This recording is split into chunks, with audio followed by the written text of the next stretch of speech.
So before I start talking about a new project, I'd like to have a discussion first. Have you ever experienced a creative block? The feeling of wanting to create something, but it feels like your brain just can't? And the stuff you do create feels very unimaginative and isn't made with the level of skill that it usually is. Thinking back at the projects I've been making this year, they've been very plain, lacking a lot of imagination, and just been projects existing just to ever create something. One day, I took the time to think back at what was the last project I created that I fully felt inspired and ambitious to create. And that project was a university fundamental project. My university fundamental project is an anime arena fighter made in Unreal 4. This game currently has 23 different characters, 2 main game modes, an arena mode and a battle mode. And within the battle mode, there are many sub-game modes. I'm going to remake this project, but to remake this, I'm going to need a plan. For this project, I created a 5-step plan. The first step is to create a fighting game with great mechanics. The second step is to create a multiplayer fighting game with great mechanics. Third step is to create a multiplayer fighting game, great mechanics, and different game modes. Fourth step is to create a multiplayer fighting game, great mechanics, different game modes, and a story mode. And the fifth step is add an extra mini fun game modes. With all these tasks I have to do, I'm working on the game alone. I decided to split it up. When task 1 to 3 is completed, the game will be released. So be a contested game, give me feedback. And while that's being done, I'll be working on the story mode. Due to the story mode taking more time, we're having to figure out plot, characters, cutscenes, and how the game's going to be portrayed within the gameplay. I decided to release the fighting aspects of the game first and have the story come later. With the planning done, let me show you what I've done with the first week of development. First character I decided to remake is Igneous the Fire Elemental. The old character design was very bare and plain. It would just be an anime guy with a red jumper. So what I decided to do was make an anime guy with a red jumper with an added magical aspect called lore. I wanted the design to be a little more detailed. And I wanted it to tell a story. I wanted the story to be shown visually with the character having burned hands covered with bandages. I wanted the player to think, he has fire powers, so why is he being burned by his own abilities? Maybe he can't control it properly, or maybe it's another thing. And after designing the character, I decided to put the character into Unreal Engine 5. Inside of Unreal Engine, I decided to create my own material-based cell shader, because I dislike using post-process shaders, because I wanted to be able to fine-tune the shaders for specific characters, rather than having one effect carry across all of the characters. After creating the character, I decided to move over to the gameplay.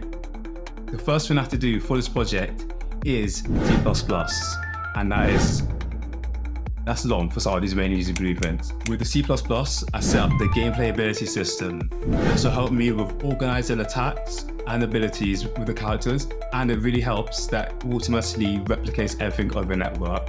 Here's the result of the first week of development. Currently have the character in game with animations for movement and jumping, and I've given them a few abilities such as guarding, dodging, and attacking. Also, the opponent character reacts to the attacks. All of the character's abilities in game is handled by the gameplay ability system.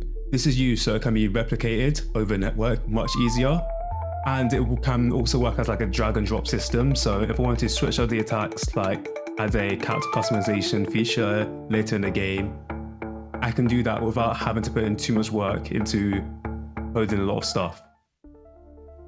The main difficulty with creating a game like this is the camera. The character needs to be able to smoothly switch between who's the leader character and who's the follower character, without having the camera move too abruptly to switch who's the leader and who's the follower. What really helped me with doing this was looking back at what I created for the final major project. What took me weeks, months to get perfect, I can use that with this project, optimize it to make it smoother and work better so it can be high quality for the final product. If you'd like to follow the development game, feel free to subscribe, like, and leave a comment down below if you have any more suggestions. Thank you for watching.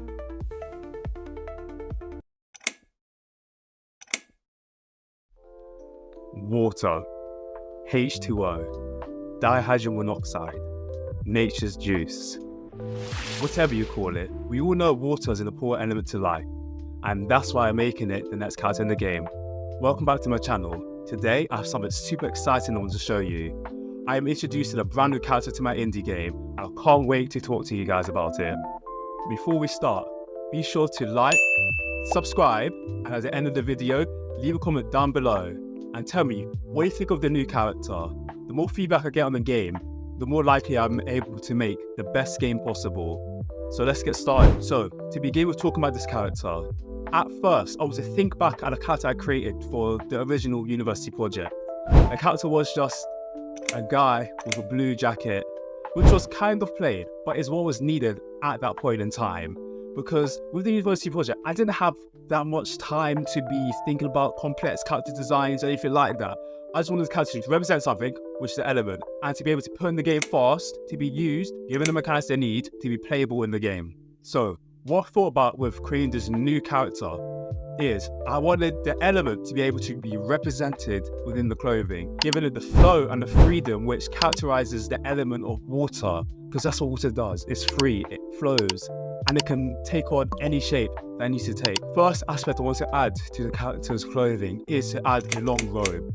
The purpose of this robe is to embody the element of water, having it flow behind the character, fly about in the wind while the character's moving, dodging, attacking. And this is an important aspect I want to add because I want to think more intentionally on how the character can be memorable and how the character can differ from the other characters based on the design alone. If I'm thinking of the character design, I want to add the blue motif to the character, having the hair blue, the clothing under the robe to be blue, the trousers to be blue. But I wanted all these colours to be contrasting. I want it to remain fresh, with each of them being a different shade, with some being more saturated, some being less saturated. So there's a difference between it. I don't want it to be bland with just one shade of blue going all the way through the character design. So I'm already thinking, what is the name of this new character? I haven't mentioned that yet. So here it is. The character's name will be Oceanus, the water elemental. To further distinguish this character, I want it to be more than just the design, more than just the colours. I want it to be shown with the animations. I wanted to have a contrast between the fire elemental and the water elemental. With the animations used for the fire elemental, feels more of a character that's untrained with a sword, just swinging a sword, trying to hit as hard as they can and try to hit the opponent.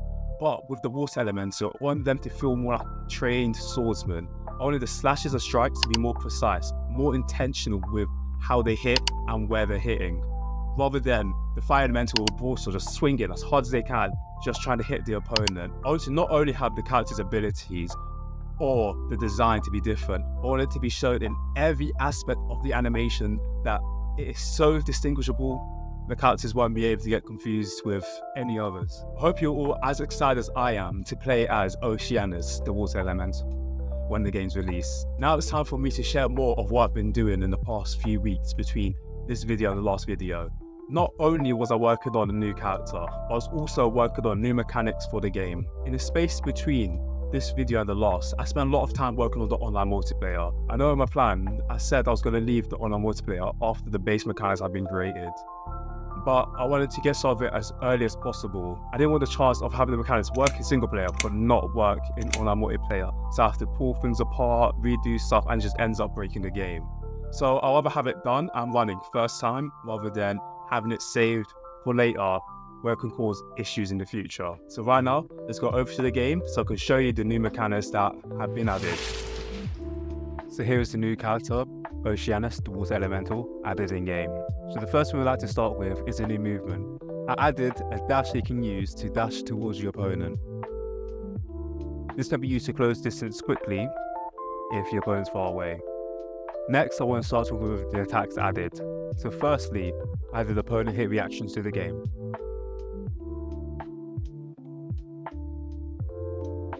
Secondly, this is something new I added to this game which wasn't in the last game. I added the ability to give characters charge attack. So for the heavy attack of Oceanus, it is the charge strike attack. So let me demonstrate it here. Something new I also added to the game is if you hit the opponent with a finisher and hit against the wall, it will bounce off, allowing you to continue the combo.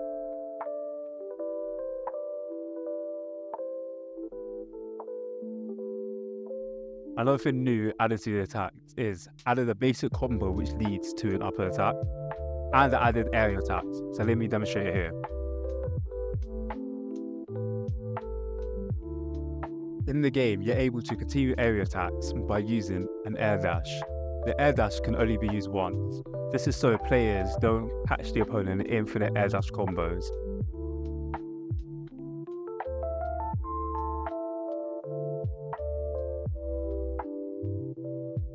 And this is all for the new sliders of the game. Thank you guys for watching the video, but before I leave, I want to share what's going to be happening in the next videos. So of course, I'll be talking about the next elemental character, which will be the Earth Elemental, and talk about the new mechanics added in the game. I want to add more content in between that. I've been asked, how did I make the custom cell shader? And I want to make more videos, share my opinions on making games, and much more. If this is the type of content you'd like to watch, be sure to subscribe and leave a comment down below telling me what you think of the character, how can the character be improved, what would you like to see in the game with the next characters to come. Thank you for watching.